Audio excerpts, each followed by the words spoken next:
Donc, normalement, vous avez un petit point rouge qui s'est allumé dans le coin de l'écran. Donc, bonjour à tous et merci d'être là pour ce webinaire du département santé de l'Institut Convergence Migration que nous avons souhaité organiser, Anne et moi, et puis avec les fellows du département.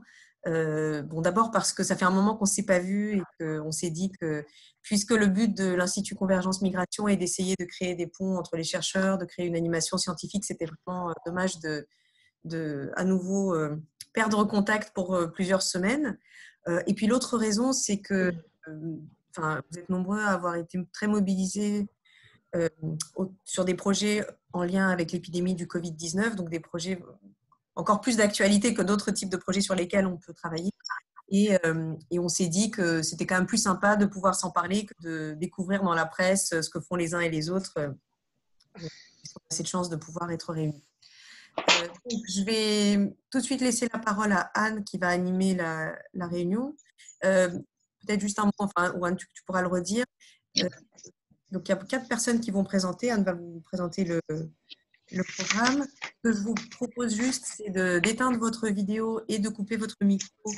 Donc, les 4 intervenants peuvent garder leur vidéo ou la mettre au moment où ils prennent la parole.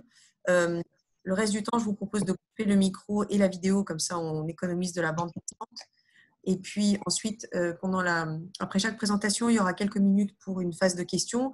Vous pouvez soit poser vos questions via le chat qui est à droite de l'écran, soit lever la main, alors soit physiquement, comme ça, voilà, allumer la vidéo et lever la main, ou via la petite icône à droite de l'écran également. Voilà. Et n'hésitez pas à poser plein de questions. C'est déjà un format un peu étrange. C'est sympa quand c'est un peu plus interactif que voilà, juste chacun devant son écran, quoi. Merci et bon séminaire. Oui, bonjour à tous. Juste très rapidement, donc comme vous le savez, on a 4 intervenants aujourd'hui, donc que je représenterai à chaque fois. Nicolas Vignier, Marie-Caroline Saglio-Yatimirski, Andrea Torto et Sylvain Wang. Donc l'idée, c'est de faire des interventions de 15 minutes et comme le disait Maria, ensuite il y a 5 minutes de questions, donc c'est vraiment comme vous voulez. Soit vous posez des questions sur le petit icône conversé et moi je les résumerai en fait à la fin de chaque intervention, mais sentez-vous aussi de prendre la parole après les interventions et de poser votre question en direct, voilà, en vous présentant si possible. Et je m'excuse d'avance auprès de l'intervenant d'être la garante du temps qui va dire en plus en vidéoconférence, il reste 5 minutes, enfin, c'est horrible, mais j'essaierai de faire ça de manière pas trop désagréable. Donc merci à tous de couper vos micros et puis voilà, comme ça on entend bien les intervenants parler. Alors sans plus attendre, on va commencer par la présentation de Nicolas Vignier. Nicolas Vignier, il est médecin infectiologue et de santé publique au CHU de Melun, chercheur à l'IPLES RS INSERM. Et il va nous parler du Covid-19 et des populations en situation de précarité, une expérience de santé publique de terrain dans un contexte dégradé. Voilà. Et le partage d'écran fonctionne. Donc Nicolas, je te laisse la parole. Oui, bonjour à tous, merci. Donc j'essaie de mettre les diapos. C'est bon, vous voyez? Oui, c'est bon. C'est bon, ok, c'est parti. Donc merci beaucoup. Donc moi je vais vous parler de notre expérience des 2 derniers mois. Donc sur le territoire dans lequel je travaille, qui est donc avec mon équipe, qui est donc le sud Seine-et-Marne en Île-de-France, donc qui est toute cette zone d'un grand département qui allie zone urbaine et zone semi-rurale. Et donc on est basé à Melun, mais on a aussi des antennes sur différentes villes du sud Seine-et-Marne. Et donc, pour ce qui est de Melun, on a je travaille dans plusieurs unités, à l'hôpital, au service des maladies infectieuses et à la PAS. Je coordonne aussi un réseau ville-hôpital qui a monté une consultation précarité en 1997 qui agit un petit peu comme une PAS également. L'unité de santé publique, qui est un service qui dépend de l'hôpital, qui regroupe un centre de vaccination, un CGID et un centre de lutte anti-tuberculose. Et vous avez en bas à gauche le camp dont on va parler un peu plus loin. Donc en fait, l'épidémie a démarré comme partout, un peu sans qu'on la voie arriver. Donc on a très vite transformé notre service des maladies infectieuses en secteur Covid 2019 et on a commencé à prendre en charge des patients la semaine avant le week-end du 8 mars. Moi, j'étais d'astreinte le 8 mars où le service s'est rempli très vite de personnes atteintes du Covid-19. Et 3 jours plus tard, j'ai commencé moi-même à présenter des symptômes du Covid. Le 11 mars, j'ai fait un test qui était négatif, donc j'ai commencé à travailler. Les symptômes se sont un petit peu accrus et donc j'ai refait un test le dimanche 15 mars qui s'est révélé positif et comme j'étais pas bien, j'ai été hospitalisé. Et donc l'hospitalisation et la convalescence, ça a duré une dizaine de jours. Pendant ce temps-là, l'ensemble des unités là, dont je viens de parler ont arrêté de fonctionner. La majorité des personnes avec qui je travaille ont été arrêtées pour diverses raisons, mais notamment parce qu'elles avaient été en contact avec moi. Et donc, notamment, la PAS, l'unité de santé publique et la consultation de précarité ont fermé. Donc, du coup, on s'est retrouvé avec une absence d'offres de soins ni de portes ouvertes en dehors des urgences pour les personnes en situation de précarité sur le territoire au début de la vague. Et donc, ce qui a entraîné de nombreux passages aux urgences, mais aussi probablement beaucoup de renoncements aux soins qu'on n'a pas pu mesurer, mais dont on fait l'hypothèse. Donc, à mon retour de convalescence, j'ai essayé de relancer un petit peu tout ça et on a pu réouvrir la PAS une demi-journée par semaine et la consultation précarité avec de grandes difficultés, parce que la consultation précarité est assurée par des médecins retraités bénévoles qu'on ne voulait pas trop exposer, mettre en première ligne, donc il fallait trouver d'autres personnes pour faire. Mais on a quand même réussi. Et en fait, assez vite, en parlant avec les collègues des services de médecine de l'hôpital, on s'est rendu compte qu'il y avait de nombreux patients originaires du camp là, que j'avais positionné sur la carte tout à l'heure, qui est un camp de personnes roms originaires de Moldavie pour la plupart, qui étaient hospitalisés pour des Covid-19, dont certains avec des formes graves. Et donc, on a pris conscience de la problématique sur ce camp et on a décidé de monter un petit peu dans l'urgence une équipe mobile précarité Covid pour intervenir directement sur ce camp, mais aussi sur les autres camps de Roms du territoire et dans les structures d'hébergement social. Et donc ça, c'est la photo vue du ciel du camp en question, qui est en fait un grand squat d'un ancien bâtiment industriel. C'est un des plus grands camps d'Île-de-France, au dire de l'ARS, parce qu'il y a près de 650 personnes qui vivent dedans. La majorité étaient originaires de Moldavie, mais aussi d'Ukraine et de Roumanie, et donc dans des conditions très précaires. Donc voilà, ça c'est ce que je disais. Et donc on a commencé à essayer de recenser un petit peu les cas hospitalisés. On a recensé 25 personnes hospitalisées pour Covid grave du coup, parce on n'hospitalisait que les patients graves à l'époque. Et quand on a commencé à aller sur le camp, on a vu aussi de nombreux cas suspects qui n'ont pas été dépistés. Donc les modalités de l'intervention de notre équipe, c'était une action d'aller vers quotidienne. Les personnes malades venaient vers nous, du coup on pouvait les examiner, éventuellement les évacuer sur les urgences s'il y avait lieu. Et on a essayé aussi d'être dans une démarche de dépistage clinique en fait, des cas de Covid qui ne seraient pas venus vers nous, sachant qu'à l'époque, on ne disposait pas des tests PCR en nombre suffisant, donc on n'avait pas cet outil-là. Donc en fait, on fait une prise de température, de saturation, un interrogatoire et éventuellement un examen clinique. Et on a été aussi beaucoup sollicité pour des demandes de soins primaires diverses et variées auxquelles on essayait de répondre, mais avec des difficultés au vu du nombre d'habitants dans le camp et des moyens dont on dispose. Donc, bien sûr, nos équipes étaient protégées avec des masques et ce qu'il fallait.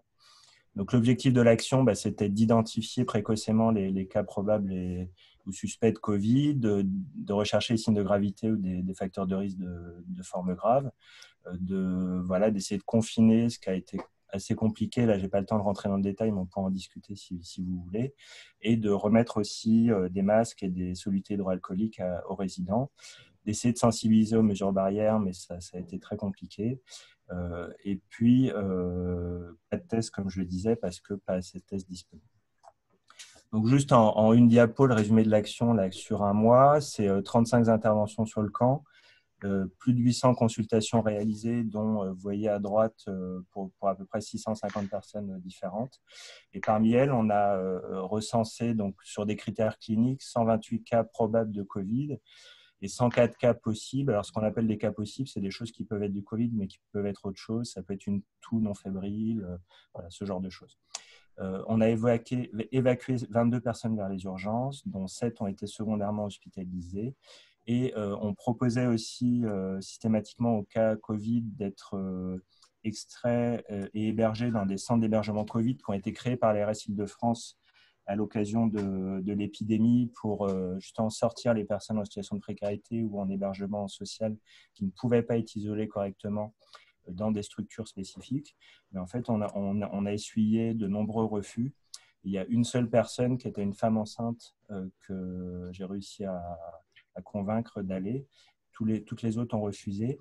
Par contre, ça a un peu mieux marché pour des sorties d'hospitalisation. Donc, c'était des patients plus graves, plus fatigués, qui acceptaient plus volontiers d'aller dans les centres Covid à l'issue d'une hospitalisation. Au début, c'était très compliqué parce que les personnes sont russophones et donc ne parlent pas un mot de français ni d'anglais. Donc et que les interprètes d'ISM avec lesquels on avait l'habitude de travailler ne travaillaient plus en présentiel. Donc d'habitude, on faisait venir des interprètes sur ce camp pour faire des consultations à la journée. Et donc, on a, en fait, de manière un peu informelle, on a commencé à travailler avec une jeune femme d'origine roumaine qui vit sur le camp, qui parle très bien français. Et on a réussi à négocier avec l'ARS de lui créer un poste de médiatrice interprète. Bon, ça a été un peu difficile, hein. L'ARS est un peu proche de ses sous, mais quand même, ils ont fini par nous suivre donc, pour un contrat d'1 mois. Et là, on est en train d'essayer de se battre pour pérenniser ce poste au-delà, parce que les enjeux du camp ne s'arrêtent pas à la vague épidémique Covid. Donc voilà, c'est un résumé rapide de près d'1 mois de travail, mais juste pour dire qu'on n'est pas encore complètement sorti de la crise, parce que la semaine dernière, on a hospitalisé un homme, là dont vous voyez la photo, pour un cas de varicelle de l'adulte. Donc je rappelle pour ceux qui ne savent pas que la varicelle en France est faite par la majorité de la population dans l'enfance. Mais on ne connaît pas très bien les niveaux d'immunité des populations migrantes, parce qu'il y a des pays où potentiellement la varicelle circule moins. Et donc, les adultes qui arrivent dans le cadre de la migration en France peuvent être exposés et faire des formes de l'adulte qui, elles, peuvent être graves. Donc, quand on a des cas de varicelle dans des populations migrantes, ça nous inquiète sur le niveau d'immunité du reste de la population et le risque potentiel d'épidémie. Et en l'occurrence, on a eu un deuxième cas sur ce camp 3 jours plus tard chez une jeune fille de 15 ans. Donc, à 15 ans, normalement, on a fait la varicelle. Et donc, on a décidé, dans ce cadre-là, de monter une nouvelle intervention, enfin, en tout cas de remonter en charge, parce qu'on continue à y aller, de dépistage large de la varicelle, mais aussi, comme maintenant on dispose des sérologies Covid, d'en profiter aussi pour faire un dépistage sérologique Covid de l'ensemble du camp pour essayer d'avoir une idée du niveau d'immunité à l'issue de l'épidémie qu'on a accompagnée. Et donc, cette action, elle est portée par mes équipes avec l'aide de renforts extérieurs de la réserve sanitaire et la prolongation de notre médiatrice interprète et la recherche d'autres interprètes, mais avec de grandes difficultés à trouver, même en les rémunérant, des interprètes russophones disponibles pour aller sur le camp. Donc, l'objectif de l'action, c'est ce que je disais, c'est toujours de détecter, prendre en charge des éventuels cas de Covid, mais il y en a beaucoup moins aujourd'hui. De varicelle. Bon, la tuberculose, je n'ai pas le temps d'en parler, mais on a aussi pris en charge une tuberculose multirésistante sur le camp, ce qui pose aussi d'autres soucis. Et donc, là, on a vacciné le cercle proche des 2 cas de varicelle. Et pour les autres, on a décidé de faire un dépistage sérologique pour voir qui n'est pas immun et de vacciner les personnes non immunes. Et donc, on continue de travailler pour le Covid et on en profite pour faire ce qui est notre métier, nous, centre de vaccination et Cégide, c'est-à-dire faire un dépistage systématique du VIH, de l'hépatite B et de l'hépatite C et mettre en œuvre un rattrapage vaccinal. Et on continue bien sûr à répondre aux demandes de consultation médicale qui sont nombreuses et ce qui d'ailleurs nous prend beaucoup de temps et rend difficile l'action préventive. Donc ça, c'est des photos prises hier sur le camp, donc l'action phase 2, si vous voulez. Donc, vous voyez, on a monté les barnums. Donc, vous voyez la salle d'attente à ciel ouvert. Et là, vous voyez en bas notre infirmière Cécile qui est en train de remplir des bons d'examen biologique et Viorica, notre médiatrice interprète. Voilà, et puis la photo du camp que je vous avais déjà montrée. Donc, juste pour dire que donc ça, c'était pour le camp, mais que notre équipe mobile n'a pas fait que ça. Elle s'est aussi intéressée aux endroits où il n'y avait pas encore de situation un petit peu dépassée épidémique, et en particulier les structures d'hébergement social du Sud Seine-et-Marne. Donc, ce qu'on a commencé à faire, c'est qu'on a appelé toutes les structures pour savoir si elles avaient des cas suspects. Et ensuite, on a monté une équipe médecins, infirmières, secrétaires qui s'est déplacée sur les structures d'hébergement social, mais aussi sur les autres camps de Rome du territoire et sur les aires des gens du voyage. Et en fait, on a fait du dépistage clinique, encore une fois, du Covid. Et s'il y avait une suspicion, on faisait une PCR pour confirmer ou pas le Covid. Donc, en fait, le premier tour téléphonique, on a appelé 16 structures, dont 10 ont déclaré des cas suspects. Donc, on a commencé à aller vers le 10 avril. On a visité 3 camps de Roms originaires de Roumanie où il n'y a pas eu de situation inquiétante. Et les règles d'hygiène étaient plutôt bien appliquées d'ailleurs parce qu'ils avaient conscience du risque et ils avaient peur que ça rentre. On a visité 18 structures du Sud Seine-et-Marne qui sont, vous voyez la liste, différentes structures type CHU, CADA, PRADA, un centre d'accueil d'examen des situations, des structures pour les MNA et des foyers pour travailleurs migrants âgés. En tout, il y a 1165 personnes qui ont été dépistées cliniquement, ainsi que 56 professionnels, ce qui avait une forte demande des professionnels. Et je n'ai pas le temps d'en parler, mais en parallèle, on a aussi monté une consultation à l'hôpital pour les professionnels extérieurs à l'hôpital, notamment des EHPAD, des structures médico-sociales et des structures sociales. Et on a réalisé quelques dépistages PCR, dont une seule est revenue positive. Mais en fait, on est probablement arrivé trop tard sur les structures parce que les cas étaient là avant notre passage. Il reste 3 minutes, Nicolas. Pardon. Oui. OK. Et on a visité 3 aires de gens du voyage. Donc ça, c'était un peu plus facile à organiser parce qu'il y a déjà une organisation départementale avec de la médiation. Donc, ils nous ont un petit peu ouvert les portes. Et donc, on a screené tout le monde cliniquement et on a fait quelques PCR. Aucune n'a été positive. Par contre, il y a eu des cas sur ces aires, mais c'était plus de 3 semaines avant notre passage. Et pour finir, juste un mot des centres d'hébergement Covid dont j'ai parlé tout à l'heure. Quand je parlais du camp, je disais qu'on pouvait proposer ça. Donc, c'est une initiative de l'ARS Île-de-France.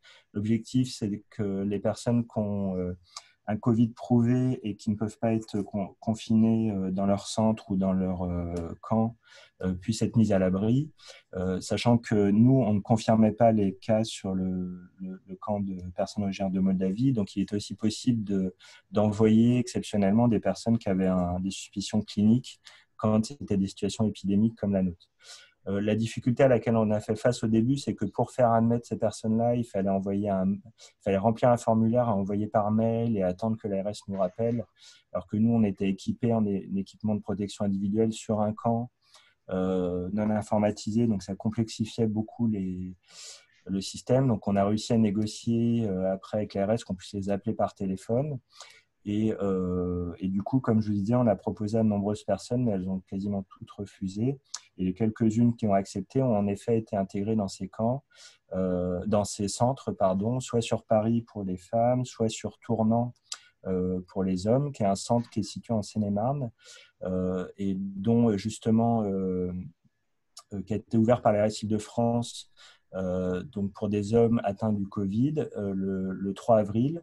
C'est géré par une grande association qui gère des structures sociales en Seine-et-Marne qui s'appelle Empreinte, avec présence d'infirmiers quotidiens. Par contre, ils avaient des difficultés pour trouver du temps médical.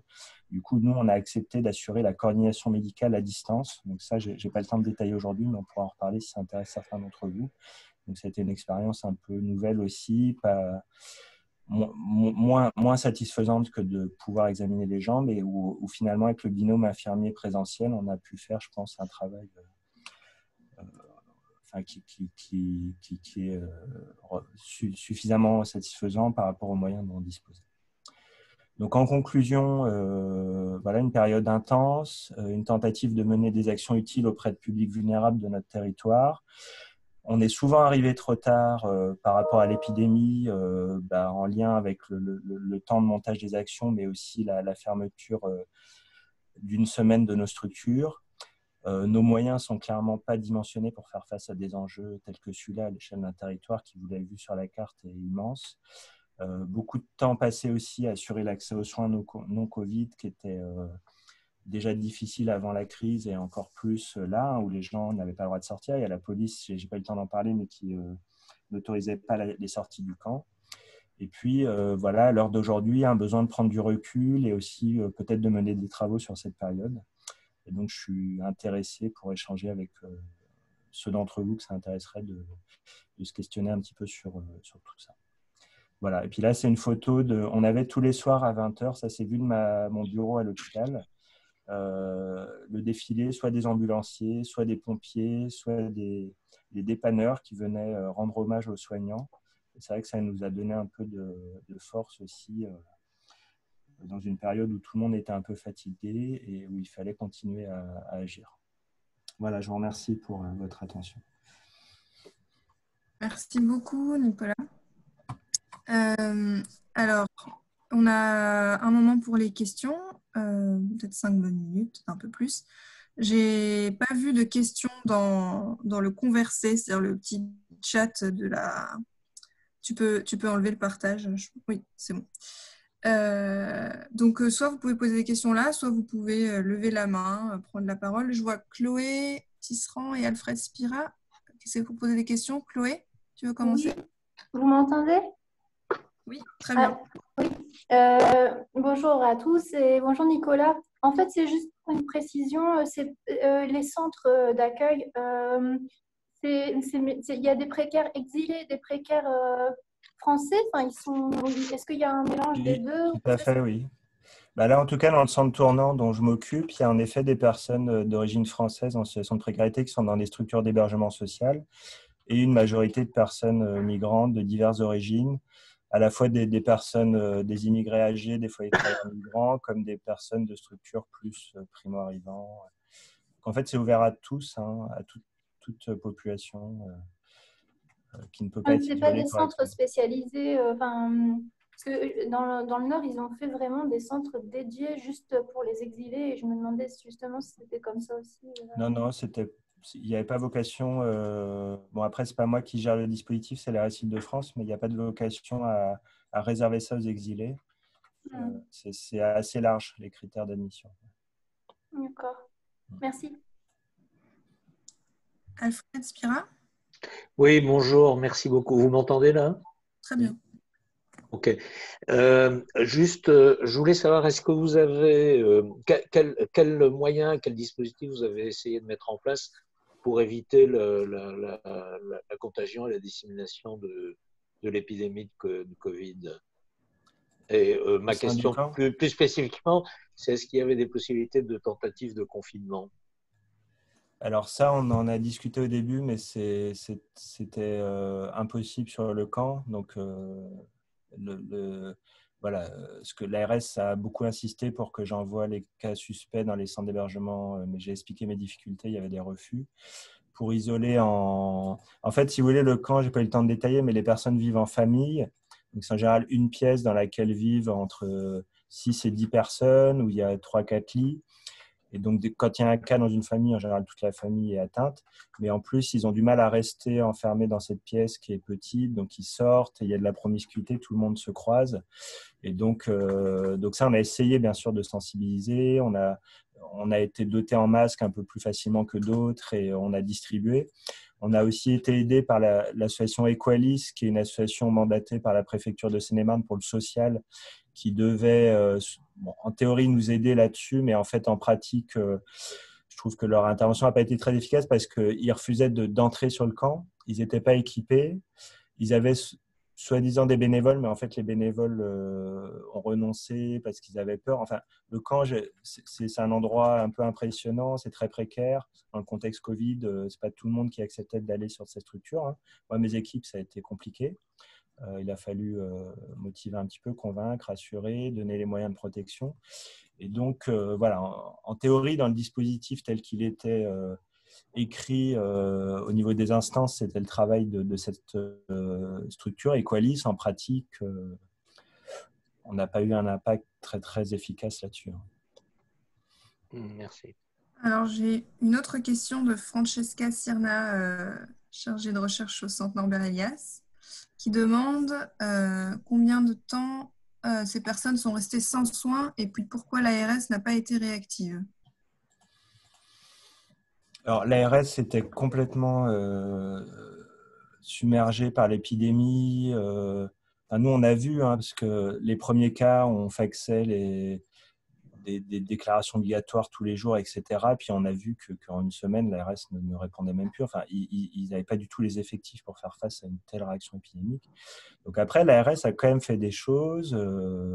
Je ne sais pas ce qu'on appelle ne pas être réactive, mais voilà, nous, on est aussi le bras armé de l'ARS en tant que structure financée pour la précarité, pour la prévention, etc. Donc c'est aussi normal qu'ils se reposent sur nous. Après, on n'est pas dimensionné pour faire face à de tels enjeux, en fait. Donc après, l'ARS a aussi créé des équipes mobiles à l'échelle de la région, mais qui ne sont pas venus sur ces actions, parce qu'elles ne pouvaient probablement pas être partout. Voilà, enfin, il faut peut-être préciser la question. Je ne sais pas sur quel point précisément vous voulez qu'on discute de la réaction de l'ARS, mais en tout cas, l'ARS a essayé de nous soutenir comme elle a pu, mais dans un contexte dégradé. J'ai une autre question de Claire Lévy-Vroéland qui demande « Merci beaucoup pour cet exposé très instructif. Sur le foyer informel des ex-Bara à Montreuil sur lequel je travaille, on a aussi ces refus de mise à l'écart dans des hôtels, par exemple. Comment expliquez-vous ces refus ?» Déjà, nous, on est sur un territoire où, du coup, les centres qu'on leur propose, c'est très éloigné de là où ils vivent, dans un contexte où la police leur a interdit de sortir, donc ça voulait dire qu'on rompait le lien familial. Les hébergements, c'était pour la personne individuelle. Alors, il y avait des possibilités d'hébergement femme-enfant, etc. Mais bon, par exemple, un jeune homme, on le sépare de sa femme, de ses enfants, etc. La femme enceinte que moi j'ai envoyée, j'ai laissé 2 filles en bas âge sur le camp avec le père. Donc ça interroge aussi, est-ce que c'est bien raisonnable? Là, par exemple, j'ai hospitalisé une dame hier avec un nouveau-né. Ces 2 filles sont restées sur le camp. Au bout de 48 heures, elle est sortie contre avis médical parce qu'elle ne peut pas laisser ses enfants. Donc, vous avez des cellules familiales. Si vous ne proposez pas des solutions qui correspondent à la famille, ça ne marche pas. Et pour les structures sociales qui sont saturées, ce n'est pas possible d'accueillir 10 personnes à chaque fois qu'il y a un cas de Covid. Donc, en fait, c'est les complexités habituelles qu'on a avec les camps et avec les familles, en fait. Ok. Est-ce qu'il y a une dernière question? Sinon, il va falloir qu'on passe à l'intervention suivante. Annabelle, je vois ta petite main bleue. Merci beaucoup, Nicolas. C'est vraiment super intéressant. Sur ton dernier point, quand tu disais on a besoin de prendre du recul et de tirer des leçons de ce qui s'est passé, ma question et mon commentaire, c'était en t'écoutant, j'ai l'impression que vous avez beaucoup de leçons à tirer de l'importance et les faiblesses d'une équipe, des équipes mobiles dans ce type pour ce type de population et pour ce type d'habitat. Voilà, je ne sais pas. Est-ce que c'est des questions que vous vous posez ou c'est des questions auxquelles vous avez largement répondu?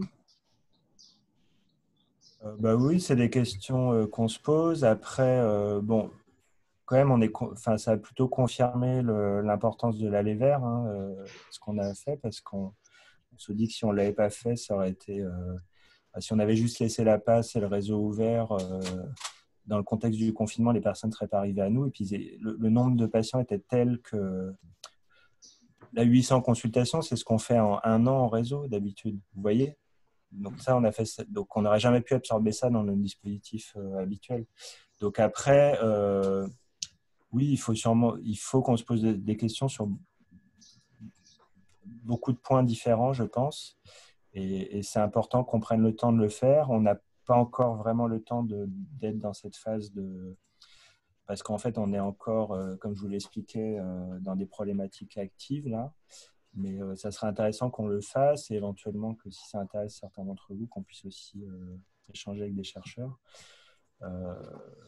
On a une thésarde là, qui est sur notre territoire qui peut-être pourra s'intéresser à ces questions-là, qui travaille avec nous depuis 2 ans. Mais oui, tout n'est pas simple. J'ai vu Maria. Je sais qu'on n'a plus beaucoup de temps, mais justement, juste sur ce point-là, est-ce que tu peux préciser ce qui t'interroge toi vraiment? Enfin, quelles seraient les pistes de recherche? Parce que voilà. Je pense qu'il y a à la fois, il faudrait qu'on évalue l'efficacité d'un point de santé publique de ces interventions. Il y a la question des inégalités territoriales de moyens en Île-de-France, qu'on voit bien qu'en Grande Couronne, on est sous-dimensionné et que quand il y a des réalités de santé publique, ça ne suit pas. Il y a la question de savoir comment sont perçues et reçues ces interventions par les publics concernés. voilà, c'est aussi très intrusif dans la vie des gens. Donc je pense que voilà, est-ce que ces contextes épidémiques justifient tout ce qu'on peut être amené à mettre en œuvre? Il y a les difficultés de médiation. Là, notre médiatrice, j'ai pas eu le temps de rentrer dans le détail, mais voilà, sans médiateur, c'est un peu mission impossible. À l'inverse, s'appuyer sur des personnes qui vivent sur le camp, ça pose pas mal de questions, et nous, elle est mise en difficulté, notre médiatrice. Elle se fait souvent agresser, insulter par les habitants, parce que les demandes sont tellement nombreuses et on ne peut pas répondre à tous, que c'est à elle qui reproche de ne pas avoir accès aux soins, etc. Enfin, les questions, elles sont pour moi multiples, hein, mais Ok. Oui, alors là, il y a beaucoup, beaucoup de questions, effectivement.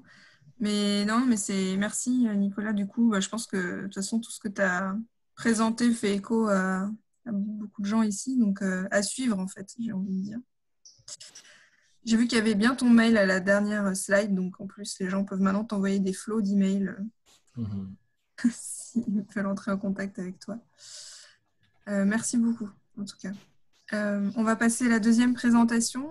Donc, Marie-Caroline Saglio, qui est donc anthropologue au département Asie du Sud INALCO Paris, et qui va nous parler des dispositifs du Centre régional psychotraumatisme Paris-Nord, hôpital Avicenne-Bobigny, de la clinique à la recherche autour de la mort Covid en migration. Donc, Marie-Caroline, je te laisse la parole. Oui, merci beaucoup. Alors, effectivement, la présentation de Nicolas fait beaucoup d'écho. J'ai décidé de vous parler d'un dispositif. Il y en a eu beaucoup qui ont été mis en place pendant cette période Covid dans le Centre régional de psychotraumatisme Paris-Nord, qui est un des 12 centres de psychotraumatisme qui vient d'ouvrir, et dont l'hôpital Bobigny, à Bobigny, l'hôpital Avicenne est le centre. Donc, je vais vous parler d'abord de la situation d'urgence et de mobilisation sanitaire en Seine-Saint-Denis très vite, parce qu'on a énormément de données là-dessus, et c'est juste pour poser le cadre. Ensuite, de cette problématique de la mort en migration pendant le Covid et pendant le confinement, qui pose une question anthropologique, bien sûr. Et puis la question clinique du dispositif donc famille endeuillée. Et enfin, l'élaboration de plusieurs questions de recherche avec deux nouveaux programmes de recherche qui sont en train de se mettre en place à partir de cette clinique. Donc. Alors, il y a évidemment une situation d'urgence en Seine-Saint-Denis qui a été pas mal couverte par les médias et aussi actuellement par des enquêtes un peu plus précises, avec une épidémie qui a engendré une mortalité très brutale, avec une mortalité augmentée, comme on l'a vu, 130% donc, entre le 1er mars et le 27 avril, et puis des facteurs de mortalité augmentée très spécifiques à ce territoire de la Seine-Saint-Denis, puisqu'on a parlé donc de précarité, bien sûr, dans des logements, avec une densité de population particulière, des circulations multiples, quelquefois des taux de comorbidité ou des santé particulièrement fragiles, des salariés souvent en première ligne dans ces territoires, et puis enfin des difficultés spécifiques d'accès aux soins pour des territoires à nouveau sous-dotés. La question est aussi celle d'un très important taux de personnes en situation de migration, ou bien des immigrés déjà installés, ou bien aussi des primo-arrivants, des personnes seules, des familles, etc. Et on vient de reparler là des foyers typiquement de travailleurs ou de migrants. Alors là où se situe l'enquête dont je vais vous parler, ou ce dispositif, c'est dans le cadre du groupe hospitalier des hôpitaux universitaires en Seine-Saint-Denis. Donc vous les avez tout au nord de la carte, c'est l'hôpital Avicenne-Bobigny en particulier, et puis les hôpitaux Jean Verdier et René Muret à Bondy et Sevran. Vous avez évidemment bien d'autres hôpitaux, lieux de soins dans ce territoire qui ont été extrêmement mobilisés pendant la période de la pandémie la plus importante, dont bien sûr de La Fontaine à Saint-Denis, et puis l'hôpital Robert Ballanger à Aulnay. Ouais, il y a un nombre de trucs hallucinants. C'est bon ? Ouais. Alors, il y a énormément d'actuelles recherches, hein, même si on n'a pas encore beaucoup de recul sur l'impact sur la santé mentale de cette épidémie, avec un certain nombre d'éléments directement liés à des possibilités d'apparition de syndrome dépressif ou de trauma, d'anxiété, etc., qui sont toujours liées à des complications autour des complications pulmonaires, etc., etc. Donc, je vous renvoie à toutes ces études qui sont actuellement en cours et qu'on trouve par exemple sur MedRxiv. Et puis, notre question particulière à nous sur ces territoires, c'est est-ce qu'il y a un impact spécifique pour les populations migrantes? Est-ce que la question de la mort Covid en situation de migration peut faire l'objet d'une recherche particulière? Il faut voir que pendant cette période, à l'hôpital Avicenne, donc où je travaille comme psychologue dans le service de psychiatrie qui a une consultation de psychotrauma, nous avons évidemment continué les consultations. J'ai envie de dire un quart en présentiel à peine, et puis tout le reste de manière téléphonique. Ça s'est organisé tout de suite, il y a eu un dispositif important. Et avec nos patients habituels, pour ma part, qui sont tous des patients en situation de migration, ce sont des exilés ou demandeurs d'asile ou réfugiés, ou peu importe les statuts, il y avait une appréhension très particulière de cette situation, à la fois d'épidémie, à la fois un confinement qui transformait, qui donnait un impact tout à fait particulier au niveau psychologique de cette question. Et puis, mais j'en ai parlé ailleurs, donc ce n'est pas de ça dont je vais vous parler. Je vais vous parler plutôt de la question de la mort en situation de Covid.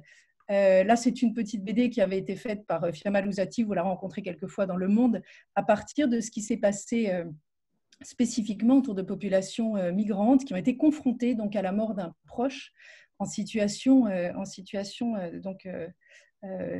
situation de confinement. Et donc, je vous laisse le lire, c'était à la fin du mois dernier. Pourquoi est-ce que la situation finalement de la mort en migration pendant le Covid a posé des questions tout à fait particulières? En particulier parce que les protocoles sanitaires ont été extrêmement rigoureux au départ. Vous avez sans doute entendu parler des protocoles du Haut Conseil de la Santé publique, en particulier les premiers, celui du 18 mars et l'avis du 24 mars, qui ont été tout de suite relayés par les autorités cultuelles, en particulier tout ce qui est confession musulmane, et qui ont finalement appuyé quelque part des dispositifs et des mesures de confinement extrêmement stricts, avec distance sociale et avec limitation de tout ce qui est rite funéraire, tout ce qui est pratique funéraire autour, bien sûr, du corps du défunt, mais autour aussi des funérailles et éventuellement de la question du rapatriement du corps. Ça a posé énormément de questions autour, vous avez vu probablement passer ces questions autour de la gestion des cimetières, par exemple, et des funérailles. Et ça a posé énormément de questions au niveau cultuel et culturel, c'est-à-dire que ces morts sont dites suspectes ou anormales ou ne peuvent pas être pensées et ne peuvent pas être ritualisées. Éventuellement, les morts ne peuvent pas être ancestralisées comme elles l'auraient été habituellement, avec des communautés qui finalement s'organisent en réseau migratoire de manière tout à fait particulière lors de ces événements de mort. Et en l'occurrence, tout ça a eu des effets sur l'appréhension de la mort et aussi sur l'appréhension du parcours et de la migration. Au niveau de la santé mentale directement, on se pose nous la question de est-ce qu'il y a eu un impact traumatique de ces morts migrants Covid? Comment à ce moment-là le mesurer? Comment penser finalement cette situation de migration par rapport à ces morts Covid? Et finalement, est-ce qu'on verra, puisqu'il faut beaucoup de temps pour éventuellement le mesurer, des conséquences spécifiques en termes psychiques dans ces situations? Est-ce qu'il y aura des deuils pathologiques, par exemple, des complications de deuil? C'est les questions qu'on s'est posées. Alors, je voudrais vous parler d'un des dispositifs cliniques qui a été mis en place donc, par ce centre psychotrauma qui est à Avicenne. Il y a eu à nouveau beaucoup de dispositifs cliniques qui ont été mis en place, certains directement pour les soignants, certains pour les malades qui étaient par exemple dans les services de réanimation, puisque l'hôpital Avicenne a été un des hôpitaux extrêmement remobilisés, mobilisés. Les services ont été très mobilisés autour du Covid. Et en particulier les services de réanimation, bien sûr. Et donc, dans ce service, nous, de psychiatrie et a fortiori en psychotrauma, il y a eu l'organisation de plusieurs dispositifs. Il y a bien sûr les maraudes, ce qu'on appelle les maraudes, dans les services, et en particulier en réanimation, et les prises en charge qui sont demandées, mais il y a aussi ce dispositif famille endeuillée, c'est de celui-là dont je voudrais vous parler. Donc, c'est une forme de soutien psychologique donc, qui a été proposé et qui a été diffusé, on va dire, de communautés possibles, puisqu'il a été traduit en 15 langues.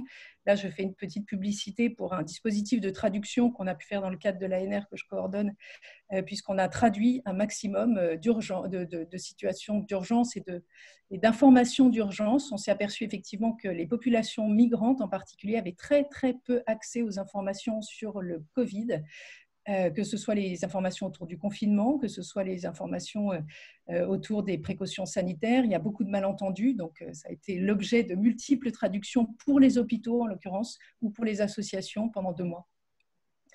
Et donc, il y a eu ce dispositif psychologique donc pour les familles et les proches endeuillés. Il y a directement dans le service d'Avicenne, mais qui travaille donc avec d'autres hôpitaux, à peu près 150 familles qui ont été orientées dans le cadre de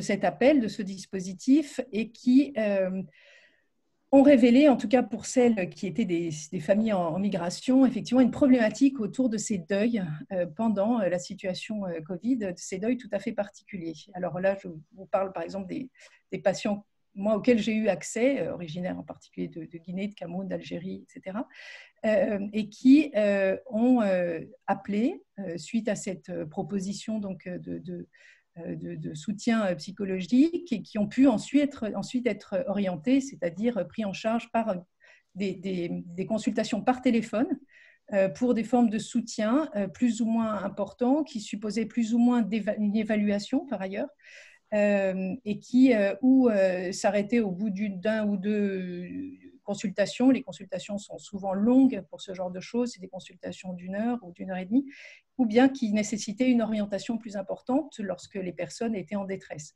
Alors, on a eu énormément de personnes, des familles endeuillées, bien sûr, donc des époux, des épouses plutôt, puisque il y a eu plus de morts hommes. Il y a eu beaucoup de fils, de filles, de personnes de la famille, mais aussi des proches, quelquefois le cercle est plus diffus. Et puis des personnes qui, elles, manifestaient une détresse ou une angoisse tout à fait particulière face à cette mort Covid. C'est aussi une question qui se pose, ce spectre de la mort Covid.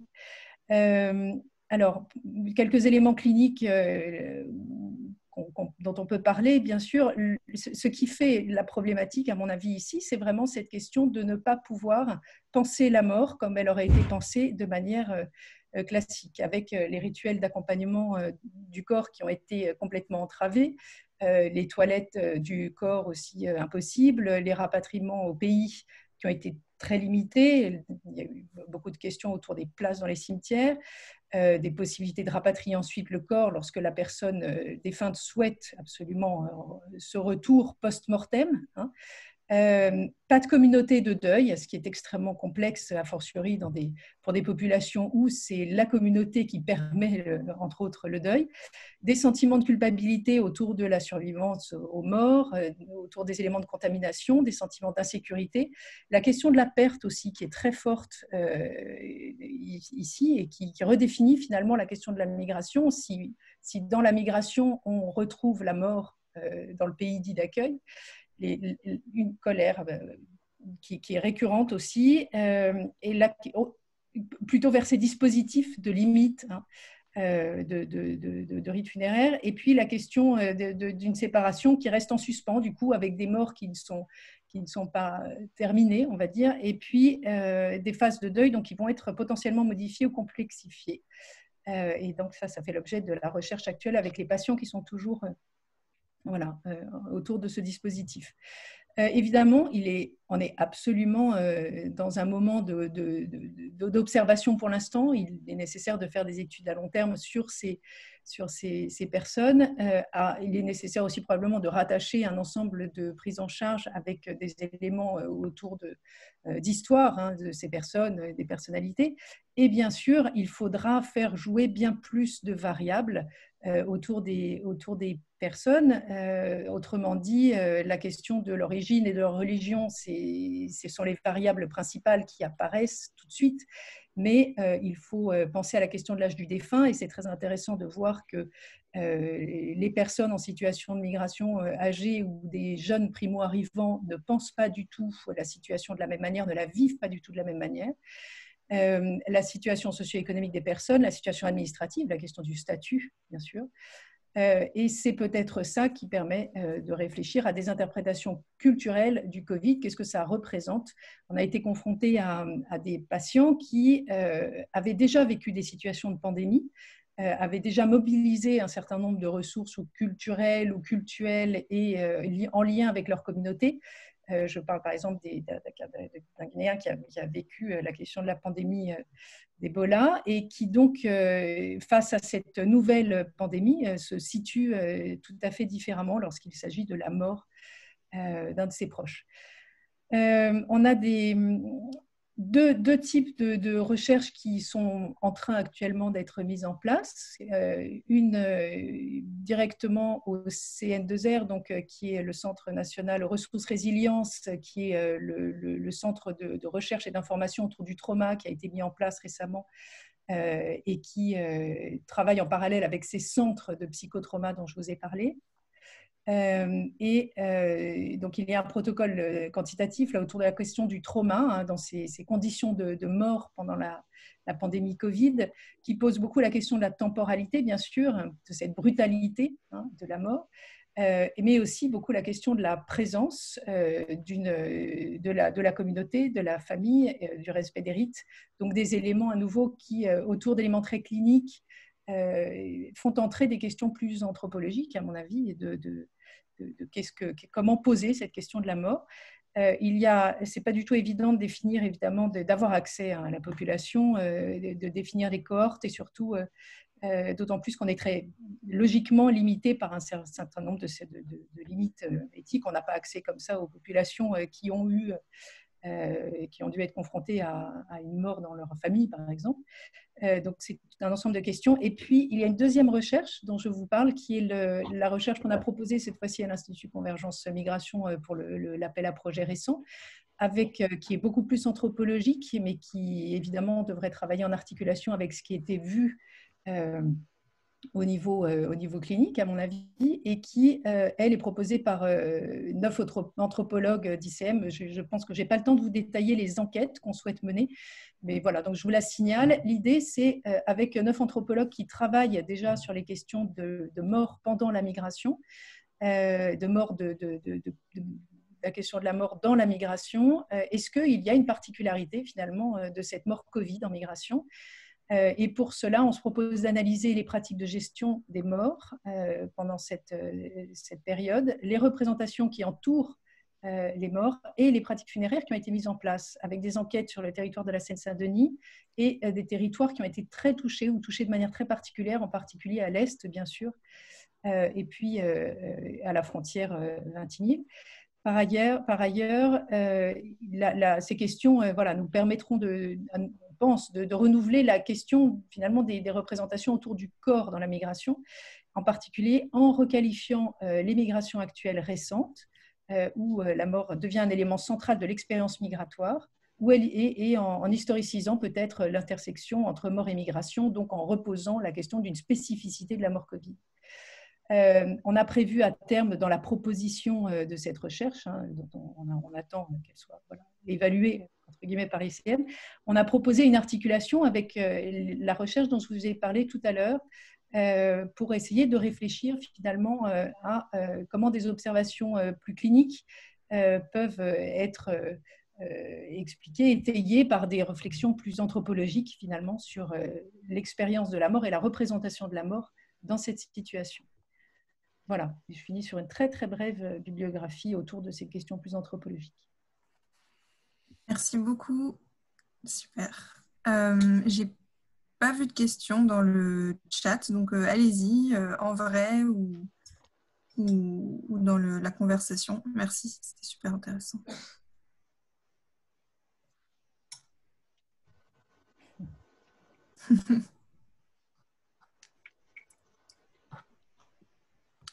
N'hésitez pas.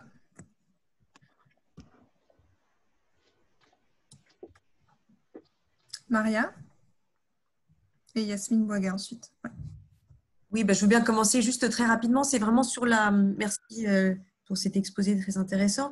Est-ce que sur la partie recherche, tu pourrais juste nous préciser d'abord, est-ce que vous, du coup, vous allez cibler le recrutement de personnes originaires de différentes communautés, de différents groupes, je sais pas comment dire, religieux, etc., pour essayer de vraiment mener des comparaisons, et comment est-ce que vous allez faire ça en gros? Quel est le dispositif que vous allez mettre en place? Sur la dernière recherche dont je t'ai parlé ou… Oui. Ouais. On s'est surtout réparti, oui, effectivement, par spécialité, en fait. Mais on s'est réparti en fonction des territoires, c'est-à-dire que les problématiques sont particulières aux frontières, où il y a un enjeu de comptage, d'invisibilisation aussi de ces morts Covid, bien sûr. Et puis en Seine-Saint-Denis, où les questions étaient un peu différentes. Et puis on s'est réparti ensuite effectivement par groupe qu'on connaît. Par exemple, il y a tout un travail qui est fait autour de Strasbourg, autour des populations syriennes réinstallées qui ont été touchées par ces questions. C'est un groupe spécifique. Il y a toute une recherche autour des frontières à Vintimille et aussi dans le Calaisis autour des primo-arrivants, confrontés à cette question. Il y a toute une question de nos collègues, je peux les citer, mais à nouveau, je ne suis pas sûre que j'ai le temps, qui travaillent autour de foyers, par exemple, en Seine-Saint-Denis, cette fois-ci avec une population qui est déjà installée et qui a été confrontée à ces questions de mort.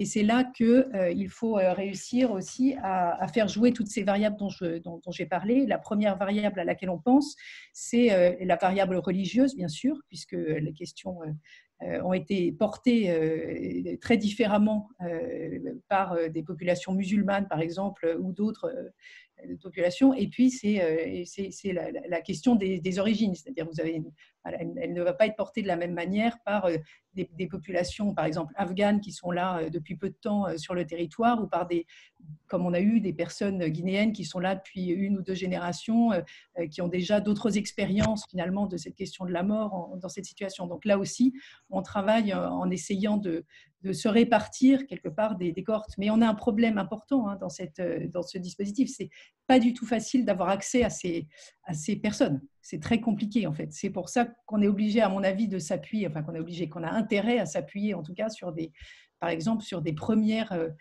données cliniques qu'on a, ou des personnes qu'on peut rappeler, avec lesquelles on peut travailler. On doit aussi s'appuyer, par exemple, sur toute la question des acteurs du funéraire qui ont été confrontés à ces questions. Par exemple, les personnes qui ont géré les cimetières, etc., pendant cette période-là, et qui ont, ou même les chambres mortuaires, je dirais, ont eu accès à un certain nombre de dispositifs, ont vu aussi les difficultés de certaines familles pour avancer. Donc, c'est pour ça qu'on a beaucoup de petits terrains neufs, en fait, qui essayent de prendre des échantillons en fonction de l'accès aux personnes, possible ou pas. Ok, j'ai vu Yasmine Bouaga. Oui, bonjour. Merci beaucoup Marie-Caroline, c'était très intéressant, et du coup c'est bien de pouvoir se revoir autour de ce genre d'activité, parce que ça permet de garder le contact avec la recherche. Et je vois que là l'équipe de Liminal a été hyper impliquée en intervenant directement pour faire de la traduction.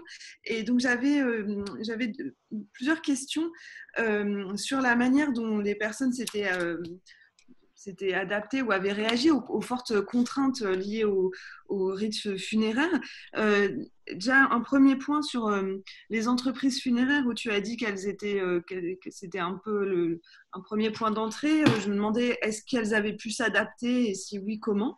Une autre question que j'avais, c'est que pour beaucoup de personnes en migration, lorsqu'il est possible, il y a une demande de rapatrier les corps. Et là, les circulations n'étaient pas possibles. Et donc, je me demandais, est-ce que certains ont souhaité, ou est-ce que même ça s'est fait, mettre en quelque sorte en suspens dans des chambres mortuaires, dans des morgues, en attendant que les frontières se rouvrent? Et si oui, est-ce qu'on a ces formes de deuil en suspens où ça n'a pas du tout été envisagé à cause de la temporalité de ces fermetures de frontières?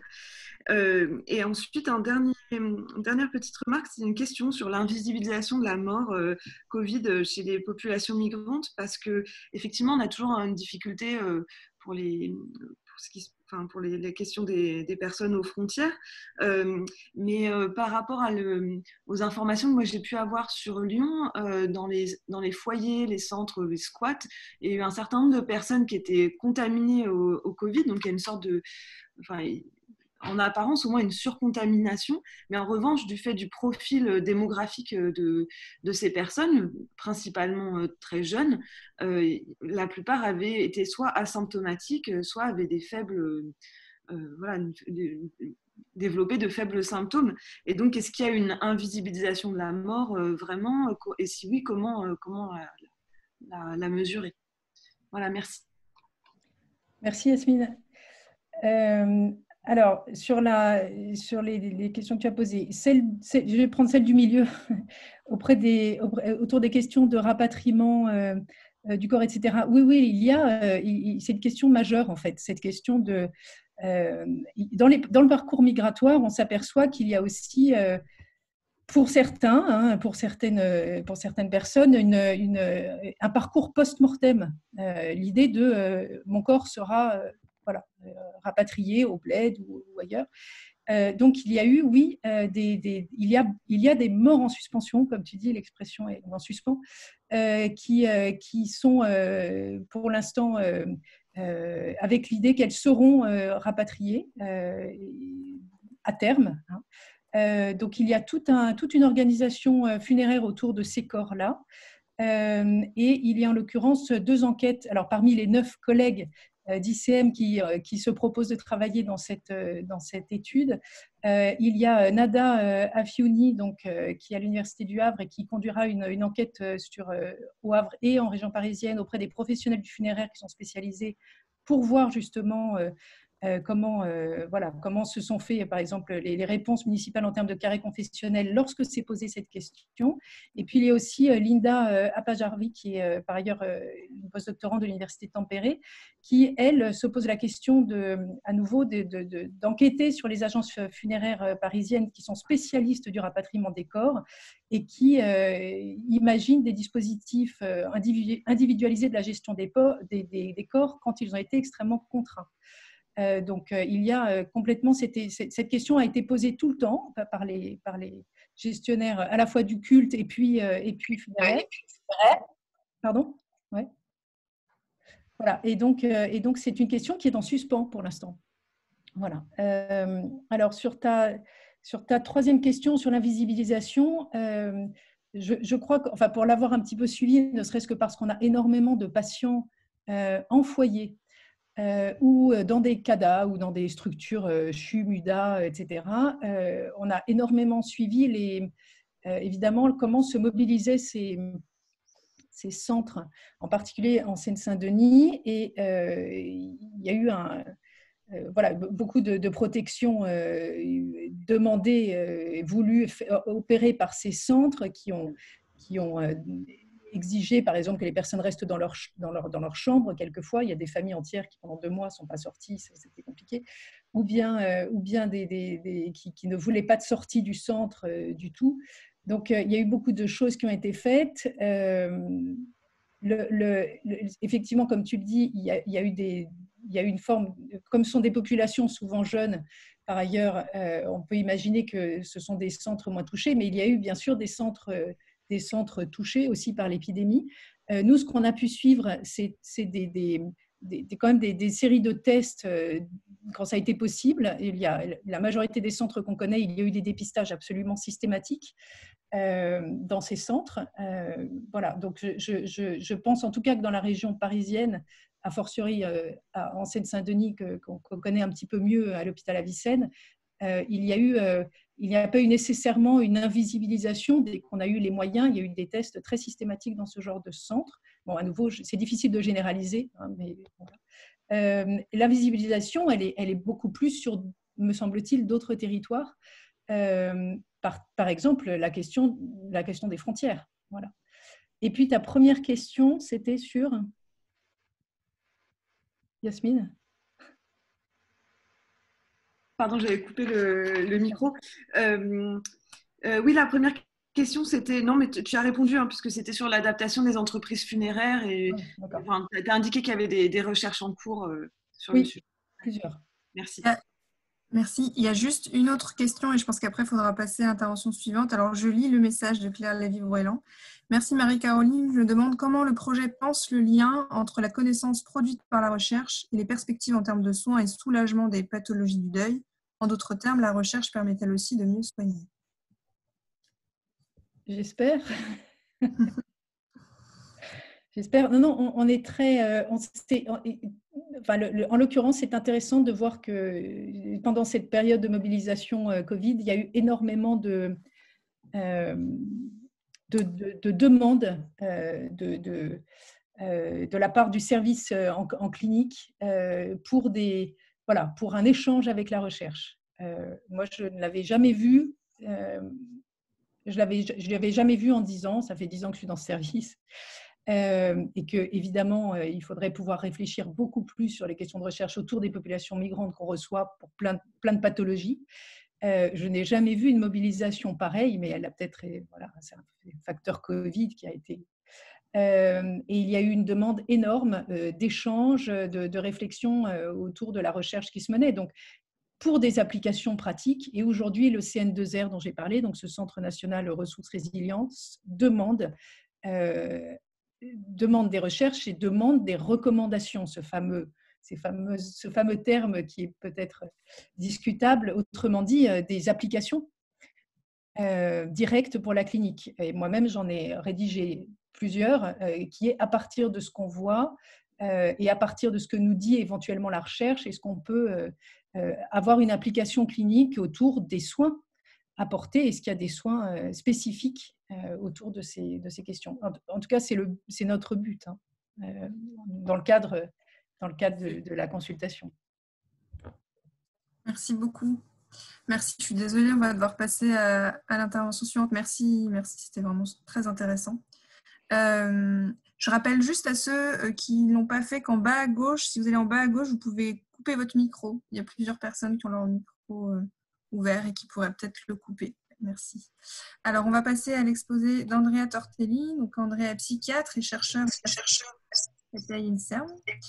Et elle va nous parler des expériences des équipes mobiles de psychiatrie précarité pendant le confinement, des urgences pas comme les autres. Et Andrea, je te laisse. Merci. Oui, donc en effet, je suis désolée, je n'ai pas préparé de diapo, je regarde mes notes. Donc déjà, pour vous expliquer un petit peu ce que c'est les équipes mobiles psychiatriques, c'est ce qu'il disait Nicolas, c'est aller vers une population en précarité, donc soit à la rue, soit dans les centres d'hébergement ou centres d'accueil, et qui pour la plupart, elles ne sont pas très demandeuses et qui présentent, dans la plupart du temps, des pathologies très, très sévères. Donc, notre mission, c'est d'évaluer et d'orienter vers les soins quand nécessaire. L'évaluation, ça peut durer 1 jour si c'est une situation d'urgence, ça peut durer des mois s'il faut d'abord créer les liens, etc. etc. Bon, donc, notre fonctionnement en tant qu'équipe mobile a été un peu modifié pendant le Covid, déjà par des préconisations, recommandations à ARS qui nous a dit de arrêter les réunions, donc tout ce qui est réunion, synthèse, appui soutien des équipes, ce qu'on fait régulièrement. Et tout en gardant un lien, on gardait un lien téléphonique, par mail, on pouvait discuter des situations. Et donc, mais en répondant bien sûr les signalements et aussi d'aller dans les centres d'hébergement Covid, mentionnés par Nicolas. Donc ça, comme on n'est pas équipe de première ligne, donc on fonctionne par signalement. Donc il y a eu quand même un impact très très important de la diminution aussi d'activité de tous des maraudes. Beaucoup de centres d'accueil ont fermé et donc il y a eu des conséquences, comme vous allez voir, et même les CMP, ils ont un peu restreint leur fonctionnement, aussi travailler un peu que dans l'urgence.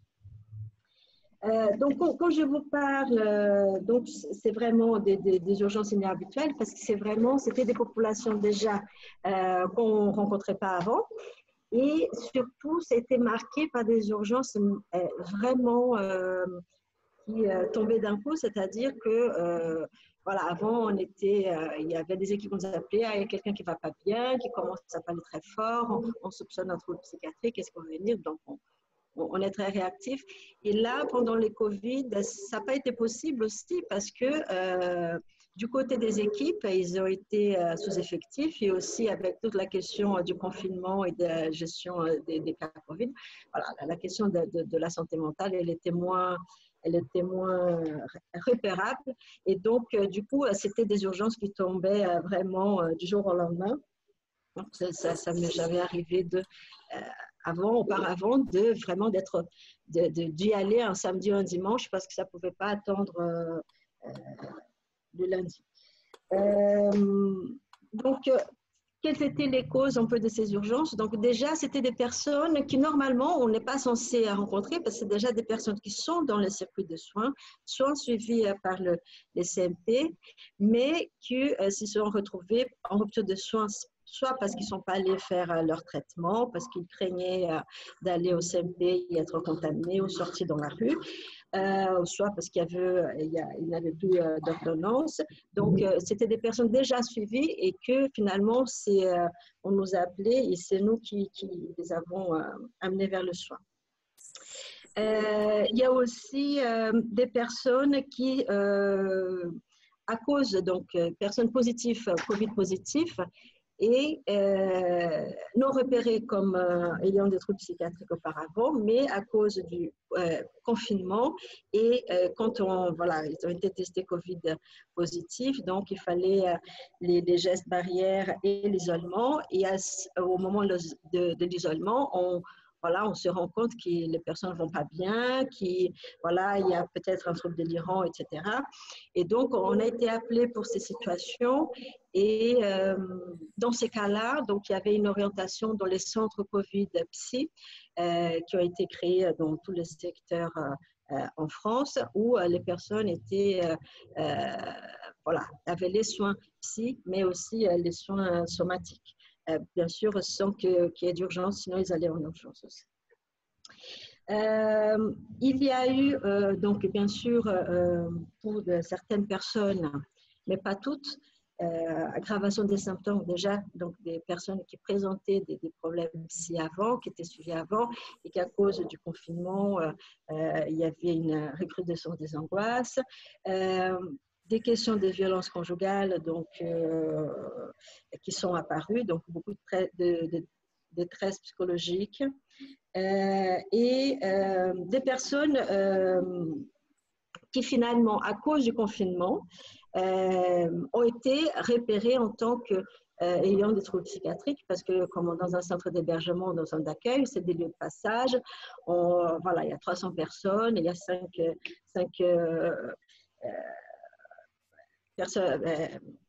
le personnel du centre, donc on ne repère pas tout le monde, mais avec les confinements, on voit plus fréquemment les personnes et on arrive à détecter certaines conditions de problèmes psychiatriques.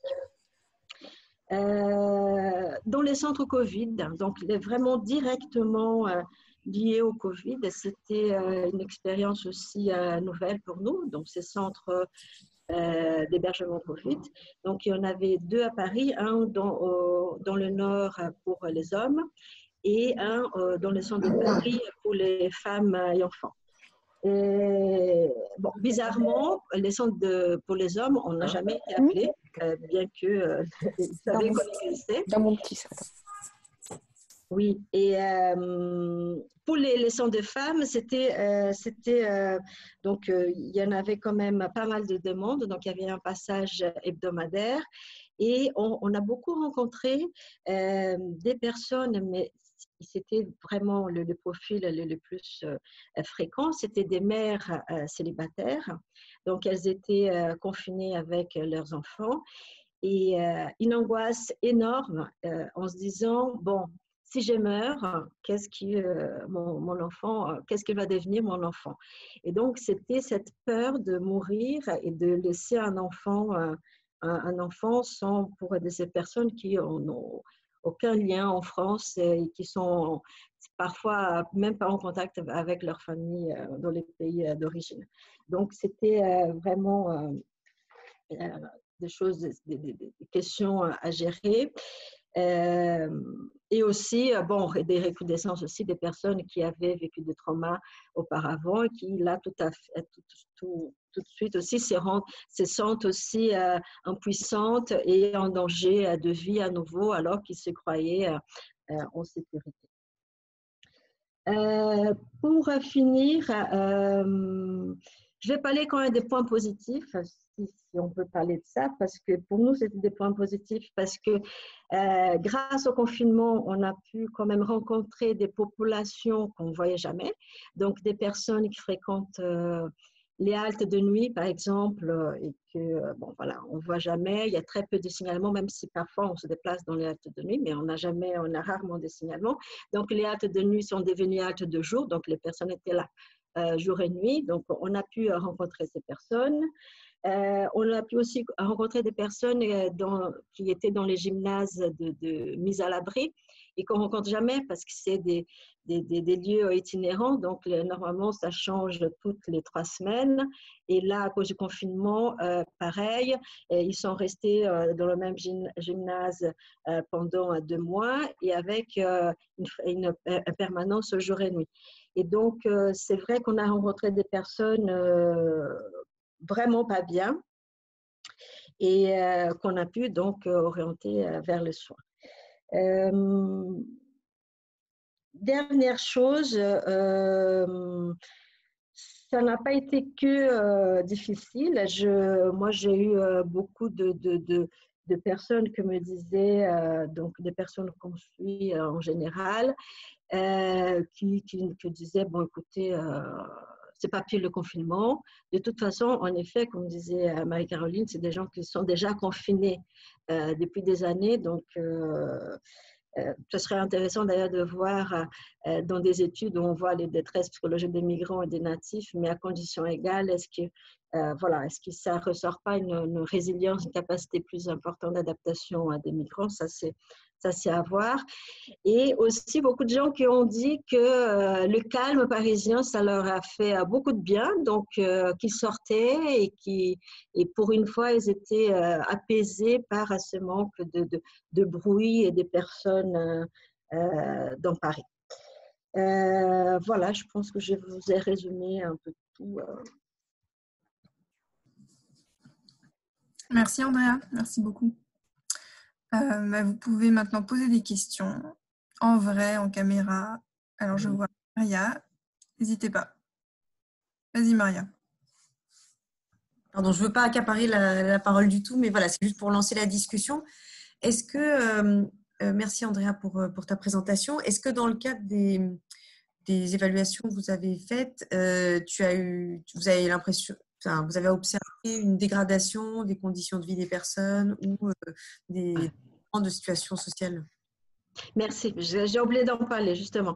Donc, il y a eu des extrêmes, en effet, et ça aussi, c'était hyper intéressant parce que des personnes qu'on suivait à la rue et qui, donc du coup, parce qu'il n'y avait plus les maraudes, il n'y avait plus le réseau, les riverains et les commerces, qui aussi, c'était des moyens de survie pour ces personnes-là.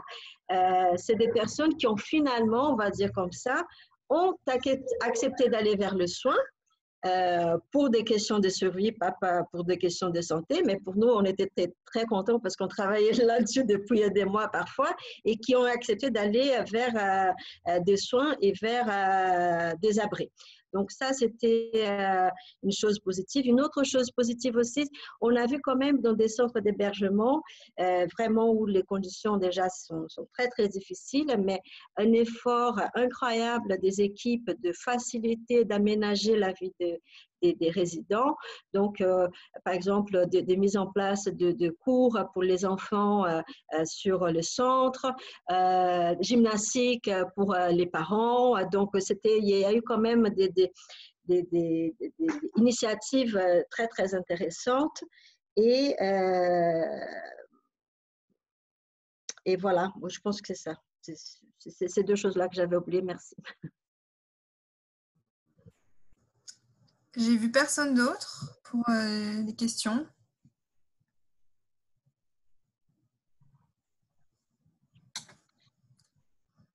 Ne soyez pas timide. Moi, j'ai une autre question à ce moment-là, voilà, juste pour continuer. Est-ce que, du coup, vous avez un recueil de données sur ces situations rencontrées pendant le confinement? Et est-ce que, voilà, il y a des pistes de recherche ou d'exploitation qui peuvent être dessus? On a un recueil de données cliniques qui peut être exploité, bien sûr. Moi, ce qui m'a interpellée, c'est la question de la résilience. Voilà, je pense vraiment, je crois vraiment que peut-être il y a des facteurs de résilience chez cette population, une capacité de résilience plus importante que d'autres. Mais bon, ça, c'est vraiment à vérifier, je ne sais pas. Est-ce que je peux poser une question? Et après, Chloé, vas-y Marie. Donc, merci beaucoup pour cette présentation. J'avais une question là-dessus. Moi, justement, j'ai été très intéressée dans ta présentation parce que tu disais autour de la possibilité même d'une forme de résilience plus forte observée dans les populations migrantes au moment du Covid-19, si j'ai bien entendu. Et je me demandais à partir de quels outils vous l'aviez mesuré. Ouais. Pardon. Ah, il n'y a plus le micro. Non, je disais que ce que je trouve très intéressant, c'est que c'est vrai que sur le Covid-19, voilà, bon, ça a été un choc pour beaucoup d'entre nous et en particulier pour les plus vulnérables. Mais j'en parlerai la semaine prochaine. Mais ce que je trouve intéressant aussi, c'est de voir toutes les capacités d'adaptation, d'innovation qui peuvent en ressortir. Et donc, voilà, je voulais savoir si tu avais utilisé des outils ou voilà, comment c'était mesuré. Non, finalement, c'était observation clinique, hein, donc c'est pour ça que c'est passé. Mais en effet, voilà, c'est quelque chose d'inattendu parce que moi aussi, je me disais au départ, ça va être l'horreur dans les centres, les gens sont déjà confinés, ça va être la goutte d'eau. Et finalement, non, ça n'a pas été tant que ça. Voilà, donc, mais non, je n'ai pas utilisé, il n'y a pas eu d'outils. Il y avait Chloé Tisserand aussi qui voulait poser une question. Chloé, tu as ta petite main bleue. Je ne sais pas si c'est vrai que tu veux poser une question. En tout cas, mon micro est coupé. Ah, pardon. Oui, pardon. Bonjour Andrea. Excuse-moi, mais c'est parce qu'à un moment, mon téléphone est un peu bugué, mais j'étais intéressée quand tu as dit par rapport au calme de Paris, en fait, ils appréciaient ça.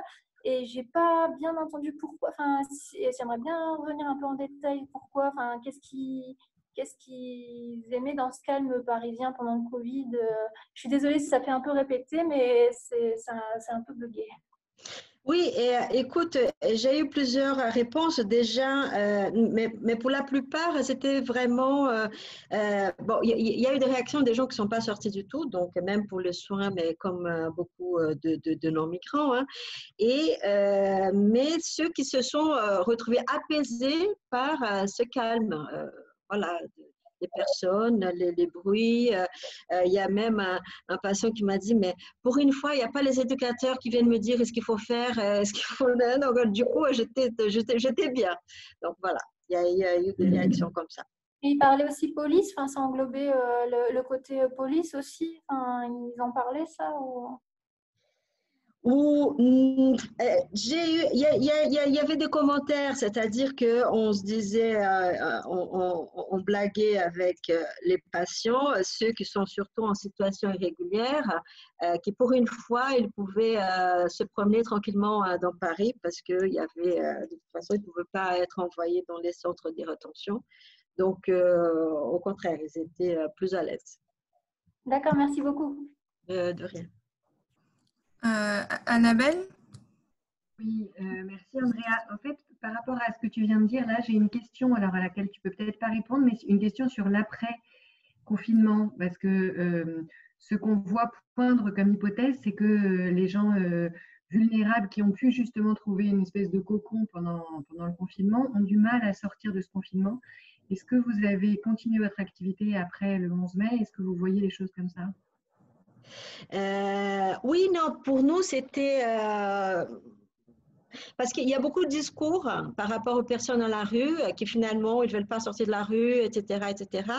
Et là, on a eu quand même 3 patients, mais vraiment convaincus, qu'on connaît depuis des années, qui n'ont jamais voulu accepter aucun projet et que du coup, ils ont été hospitalisés.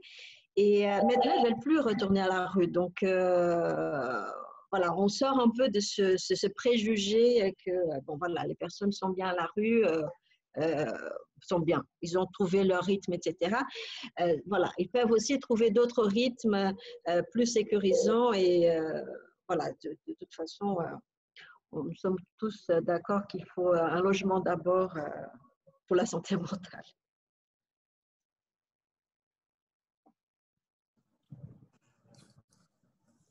Est-ce qu'il y a d'autres questions ou remarques? Non. Pas de regret? Ah, pardon. Pardon. Je voulais remercier Andrea, et surtout pour ses conclusions à la fin, quand elle a voulu souligner tous les points positifs. Je trouve que c'est très, très intéressant de voir tous les points positifs. Est-ce que ça pourrait servir plus tard pour faire pression sur le gouvernement pour que les lieux d'accueil reçoivent mieux et surtout plus longtemps, en montrant que ça permet une stabilisation des personnes et moins de troubles mentaux, etc. Oui, je suis tout à fait d'accord. Ça peut servir comme argument. Maintenant, bon, je pense que les gens ils sont convaincus. Après, comment on peut essayer de mettre ça en place effectivement, c'est notre bataille des équipes précarité pour des gens qui parfois on amène vers le soin et à la sortie des soins, ils retournent à la rue. Donc voilà, c'est une catastrophe. Merci beaucoup, Andrea, pour ta présentation. Merci à vous. On va passer à la présentation suivante. Donc, c'est Simeng Wang, je te représente, donc, qui est sociologue au CERMES 3, et qui va nous parler des recours aux soins et la réorganisation du système de soins au temps du Covid-19, le cas des patients et des professionnels de santé d'origine chinoise en France. Donc, tu as la parole, Simeng. Merci pour l'organisation et merci aussi pour les précédentes présentations qui sont très inspirantes. Alors, je suis ravie de vous présenter ce projet en cours, nos premiers matériaux et aussi nos premières analyses. Bien évidemment, vos remarques et vos suggestions sont les bienvenus. Alors, d'abord, très rapidement sur le cadrage de ce projet, en fait, nous intéressons, nous constatons dès le début, même avant l'arrivée du Covid en France, une sorte de coexistence de 2 réalités sociales auxquelles font face les migrations chinoises en France.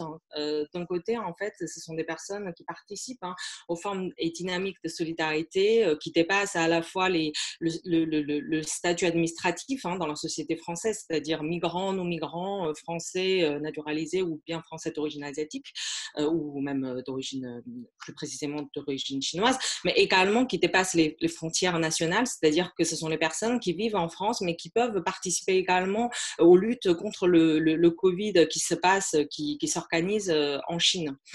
Et donc, ça, c'est la première réalité. Et la deuxième réalité, c'est plutôt une sorte des discriminations et du racisme exacerbés par le Covid, qui sont liés au Covid, que ces personnes d'origine chinoise subissent au quotidien. Alors, du coup, à partir de ces deux constats, nous avons décidé de travailler justement, de fonder notre projet de recherche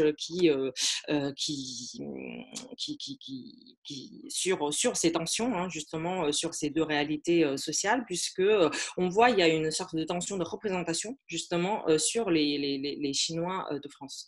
Alors, nous avons décidé de travailler justement, d'analyser les manières dont les migrants chinois et leurs descendants se sont mobilisés, mais aussi se mobiliseront pour lutter le Covid. Alors, très rapidement, c'est un projet qui bénéficie d'un double financement à la fois de la part de l'ANR et aussi de la part d'une université en Chine. La durée, ce sera 18 mois. Et donc, alors, ça, c'est, je vais aussi vous présenter un petit peu la structuration de notre travail. Donc, ça se structure autour des 3 volets. Donc, aujourd'hui, c'est notamment autour sur le premier volet dont je vais vous parler. Alors, le premier volet vise à étudier les pratiques professionnelles et leur rôle joué dans cette crise sanitaire mondiale chez les médecins, les experts médicaux, mais également des chercheurs en médecine, donc par exemple des biologistes d'origine chinoise qui vivent en France. Alors, dans ce volet, nous proposons de dévoiler leur implication dans l'organisation et la réorganisation du soin en France. Les détails, je vais vous en parler un peu plus en détail. On s'intéresserait également à leur réseau de coopération internationale, c'est-à-dire comment ils vont être aussi en lien et en contact avec leurs homologues et aussi leurs collègues qui se trouvent en Chine ou même à l'étranger, leur rôle dans les circulations d'informations et aussi leur pratique de vulgarisation des savoirs experts auprès du public profane en France qui ne se limite pas au sein des populations d'origine chinoise ou asiatique. Alors, le deuxième volet s'intéresse au vécu de discrimination et du racisme, également leur lutte contre les discriminations subies, par exemple l'activisme politique, etc., qui ont été mises en œuvre dans ce contexte du Covid. Et troisième volet, juste très rapidement, on s'intéresserait à la mutation des rapports au pays d'origine pour les personnes qui sont nées en Chine et immigrées en France et pour les personnes qui sont descendantes de migrants chinois, on s'intéresserait justement également leur rapport à la Chine, donc, qui est le pays d'origine de leurs parents. Donc, l'idée, c'est de saisir la fabrique d'une citoyenneté transnationale. Aujourd'hui, je ne vais pas vous détailler plus. Alors, ensuite, juste pour vous préciser un peu la méthodologie, il y a déjà une ethnographie à la fois menée en ligne et hors ligne qui a été entamée dès les premières médiatisations du Covid propagées en Chine, donc c'était fin décembre 2019, et cette enquête ethnographique sera complétée notamment par les enquêtes qualitatives et quantitatives que nous sommes en train de lancer, à la fois les entretiens qui seront menés en langue chinoise et en langue française, et ensuite il y a aussi, nous avons déjà mis en ligne le questionnaire, un questionnaire en ligne en 2 langues. Là, à côté, je vous ai mis une capture d'écran de Lime Survey qu'on va lancer très, très prochainement. Et en même temps, on va également essayer de faire des observations participantes, notamment dans les lieux de soins. Et par rapport à l'équipe, vous pouvez trouver les détails sur notre site d'internet. Et voilà, juste très rapidement, c'est une équipe qui est issue des formations pluridisciplinaires, parce qu'à la fois il y a notamment une femme médecin et aussi des chercheurs en sciences sociales, en communication, en journalisme et aussi en audiovisuel. Et donc, la quasi-totalité de notre équipe sont bilingues, sont trilingues, pardon, en incluant également la langue chinoise. Donc, cela faciliterait bien évidemment à la collecte des matériaux. Alors aujourd'hui, je vais vous parler des premiers matériaux qu'on a observés, qu'on a pu collecter dans ce volet médic. Alors, dans un premier temps, je vais me focaliser sur les pratiques des professionnels de santé, donc des experts médicaux, etc., et leur rôle. Et si le temps me permet, je vais vous présenter également pour le volet recours aux soins des patients d'origine chinoise. Alors, très vite, en fait, dès janvier 2020, ce qu'on a vu, c'est que ces professionnels, ces élites médicales, en quelque sorte, sont impliqués très vite dans 4 types de pratiques. La première ici, c'est sur l'organisation et la réorganisation du système de soins.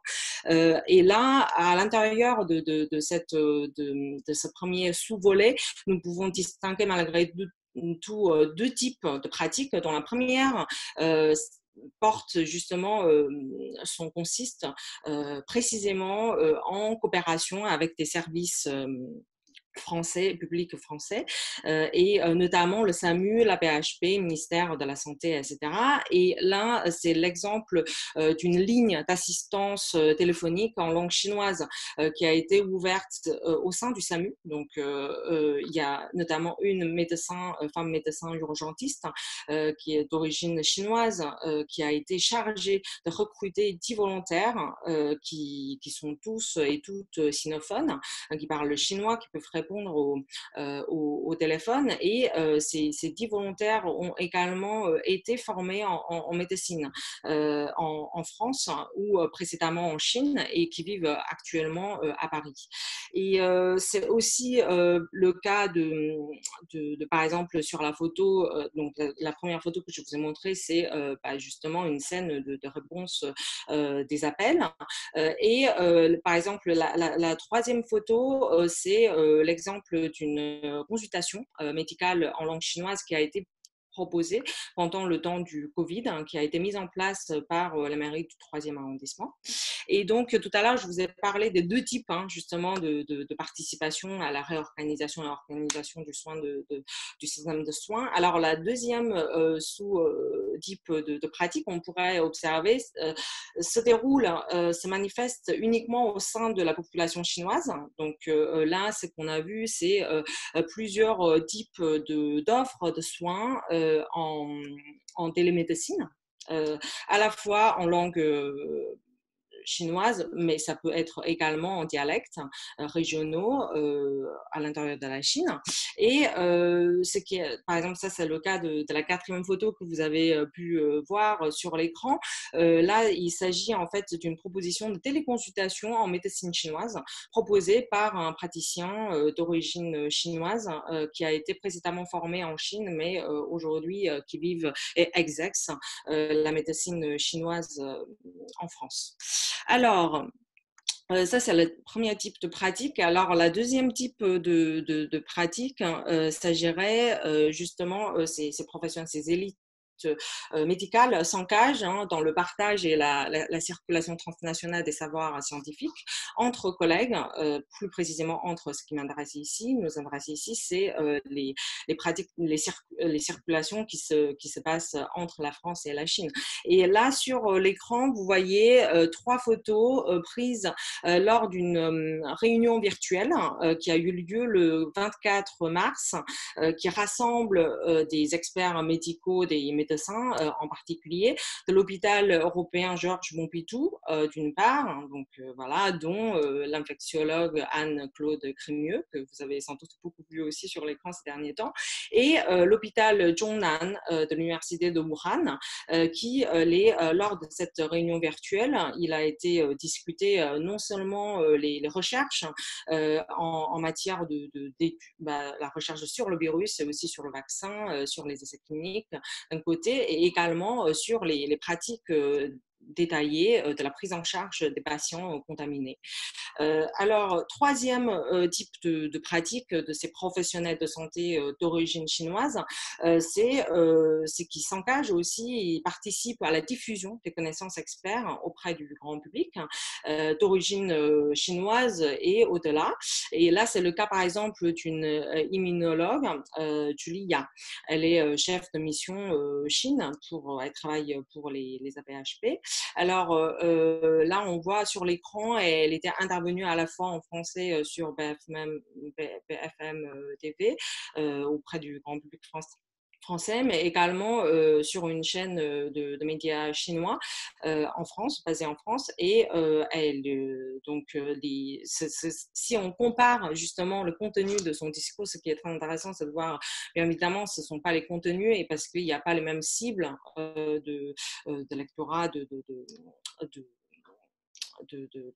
des réceptionnaires qui vont visionner ces types d'entretiens. Et donc, justement, dans son propos à destination des populations sinophones qui ne maîtrisent pas forcément très bien le français, il y a justement un accent qui est mis sur déjà informer ces personnes qui sont précaires ou en tout cas qui sont non francophones sur les nouvelles mesures prises en charge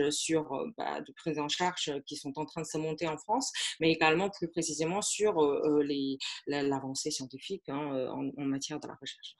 Alors, quatrième type de pratique qu'on a pu distinguer, on a pu observer, concerne l'aide humanitaire en matière d'approvisionnement en équipement. Là, ce qui mériterait d'être souligné, c'est d'abord un cadrage de quelles sont les directions de l'aide humanitaire en matière de soins, alors que ce qu'on a vu, c'est que dans un premier temps, quand c'était la Chine qui était l'épicentre et le foyer principal du coronavirus dans le monde, ce qu'on a vu, c'est que ces équipements et ces matériels sanitaires partaient depuis la Chine depuis la France vers la Chine. Et donc, dans ces types d'envoi, par exemple, des matériels sanitaires, les médecins, les professionnels de santé jouent un rôle important, y compris également parfois en coopération avec des associations franco-chinoises qui sont basées en France. Mais bien évidemment, il y a également des envois par des acteurs ordinaires issus de cette population. Et dans un second temps, à partir de début mars, à partir du moment où en fait l'Italie d'abord et ensuite France très vite, l'Europe est devenue un foyer important du coronavirus, il y a eu énormément de réception de ces matériels sanitaires envoyés depuis la Chine et plus précisément depuis la ville de Wenzhou et aussi de la ville de Wuhan envers la France, mais aussi envers l'Italie, etc. Et donc, c'est sur la photo, ce que je vous ai montré, c'est le cas d'un service de consultation médicale en chinois pour les patients chinois non francophones qui a été installé au CHU de l'hôpital Salpêtrière, situé dans le 13e arrondissement, donc bien connu sous le nom de quartier chinois. Pardon, il reste 2 minutes. Pardon. Oui. Et du coup, je vais terminer justement là-dessus. Peut-être une précision par rapport à notre dispositif d'enquête et aussi le dispositif de recherche. C'est que nous avons créé des partenariats avec des services publics et des acteurs associatifs. Aujourd'hui, je ne vais pas vous en parler pour les partenariats qui ont été monter pour d'autres volets. Alors, spécifique à ce volet médic, nous coopérons avec 2 types d'acteurs, grand public, le premier, ce sont des différentes associations franco-chinoises qui regroupent ces médecins, ces professionnels de santé et des scientifiques en médecine. Le deuxième type, donc c'est le deuxième service, c'est l'agence régionale de santé Île-de-France. Nous avons commencé à coopérer déjà dès début février. Nous avons co-signé une déclaration commune en 2 langues qui dénonce justement les préjugés et les discriminations et des propos racistes qui sont émergés pendant le Covid. Et donc, aujourd'hui, malheureusement, je n'aurai pas le temps de vous parler des recours aux soins des patients d'origine chinoise parce que nous disposons des matériaux empiriques aujourd'hui de nature qualitative qui seront très prochainement complétés par des données qualitatives via collectées via le questionnaire parce qu'on s'intéresse à la fois sur l'impact du Covid, de cette crise sanitaire sur leur santé et aussi sur leur santé mentale. Également, on a posé des questions sur leur pratique de santé pendant le Covid, à la fois et les éventuels recours aux soins également. Et donc, mais ce sera, j'imagine, à l'avenir des sujets de discussion avec vous. Donc, merci beaucoup. Et si vous avez envie de suivre les actualités du projet, je vous ai mis le lien et vous pourriez également nous écrire. Merci beaucoup. Merci beaucoup, Simeng, pour cette présentation très intéressante. J'ai rien vu dans le chat, donc voilà. C'est le temps des questions par chat ou en live.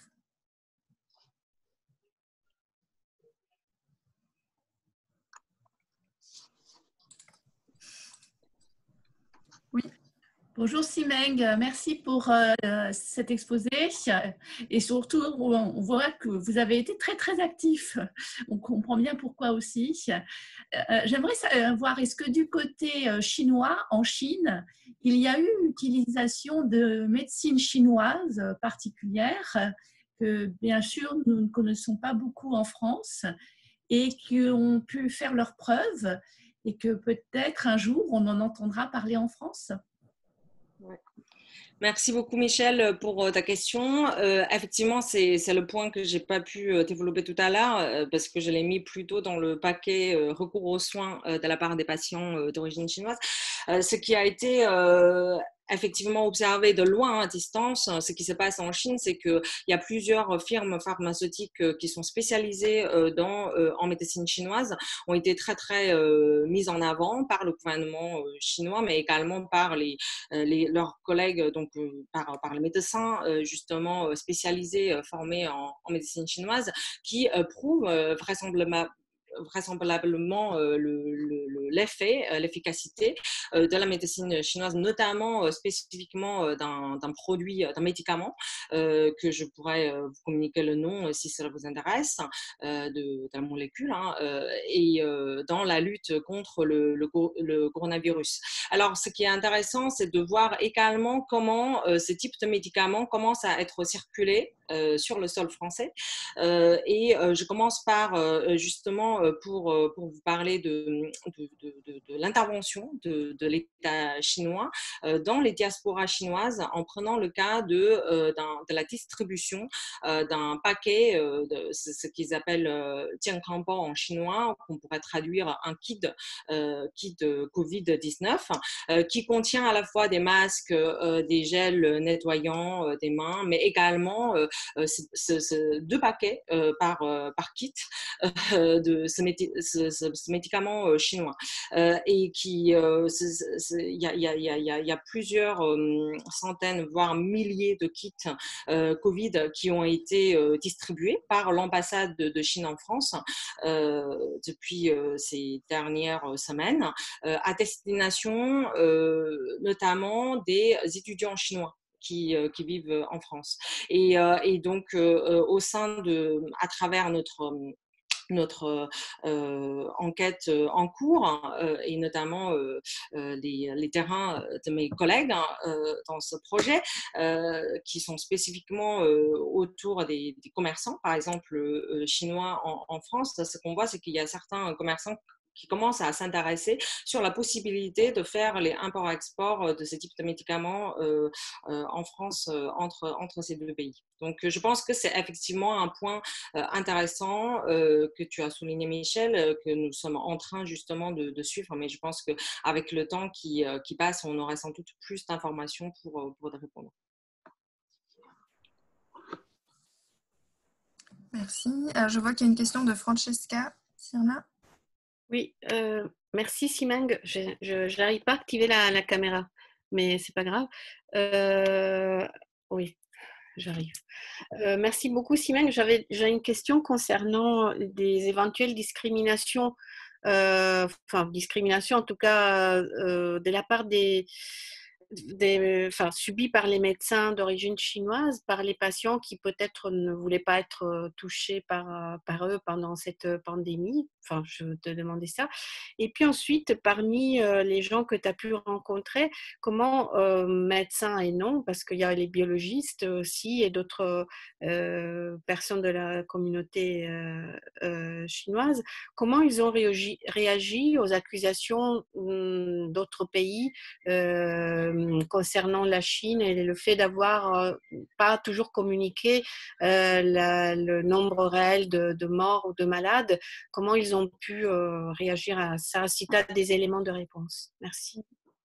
Alors, merci. Pour répondre pour la première question, je pense que déjà, il ne faut pas isoler, dans le sens, en fait, bien évidemment, les médecins et les professionnels de santé, même si ce sont des migrants qualifiés qui vivent en France, ils peuvent subir des discriminations, des propos et des actes discriminatoires envers eux-mêmes dans leur travail, mais il ne faut pas les détacher ce type de discrimination subie des autres agressions ordinaires qui peuvent vivre au quotidien déjà sans qu'ils soient médecins, quelle que soit leur profession.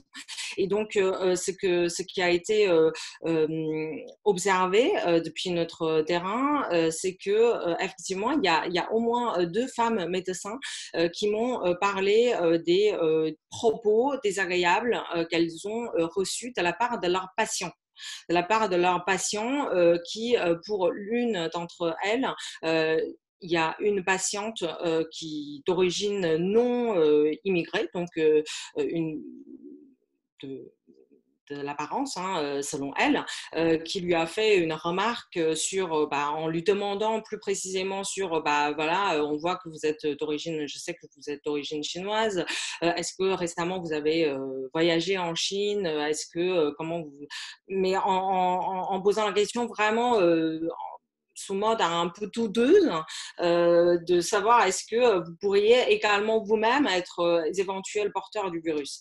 Alors pour la seconde médecin, c'était lors d'une consultation qu'elle a fait avec une personne d'origine maghrébine. Et donc, elle a, lors de notre entretien, elle a plutôt interprété elle-même cette question dans le cadre de relations interethniques sur le fait que elle dit à elle-même, peut-être c'est une personne qui n'a pas été très éduquée, et qui subit elle-même, peut-être qui subit elle-même ce type de propos. Et donc voilà.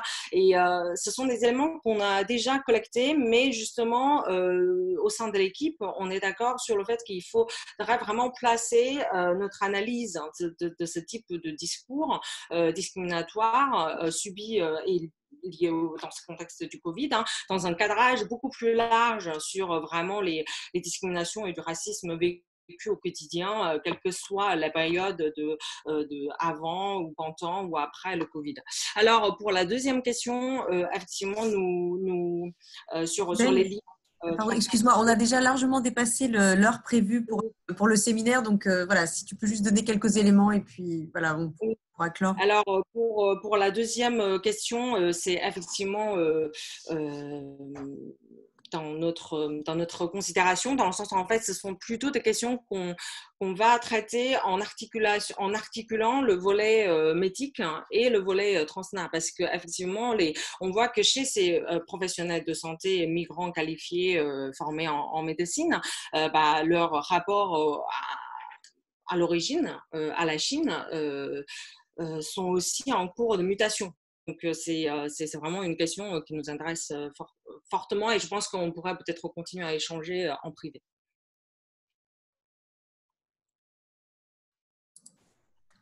Bon, Anne, je ne sais pas si tu peux reprendre la parole pour… Non, vas-y. Oui, pardon. Donc, on a un tout petit peu dépassé l'horaire de fin prévu. Mais vraiment, merci à tous les 4 pour ces interventions très intéressantes et qui laissent penser qu'il y aura plein de résultats de recherche passionnants sur l'impact de cette crise exceptionnelle sur différents aspects de la vie et de la santé des personnes en situation de migration. Donc, on attend tout ça évidemment avec beaucoup d'impatience. Et dans l'immédiat, on vous propose un autre séminaire le 10 juin où on abordera un tout petit peu plus des recherches, alors soit des recherches quantitatives d'abord, et puis des recherches soit en population générale, enfin à grande échelle, soit auprès de publics en situation de précarité pour essayer de mieux comprendre l'impact de cette épidémie. Donc, merci à tous. Merci beaucoup, Anne, pour la co-animation. Et puis, vous allez recevoir bientôt un mail pour le 10 juin et on espère que vous serez aussi nombreux. Et bien sûr, cet enregistrement, dès qu'il sera finalisé, sera disponible sur le site de l'ISM. Je ne sais pas si c'est sur le site ou sur la chaîne YouTube uniquement. On précisera les deux, d'accord. Donc, sur de l'Institut Convergence d'Immigration et sur la chaîne YouTube de l'Institut. Diffuser à toutes les personnes qui pourraient être intéressées. Donc, merci et à très bientôt. Merci. Au revoir. Au revoir.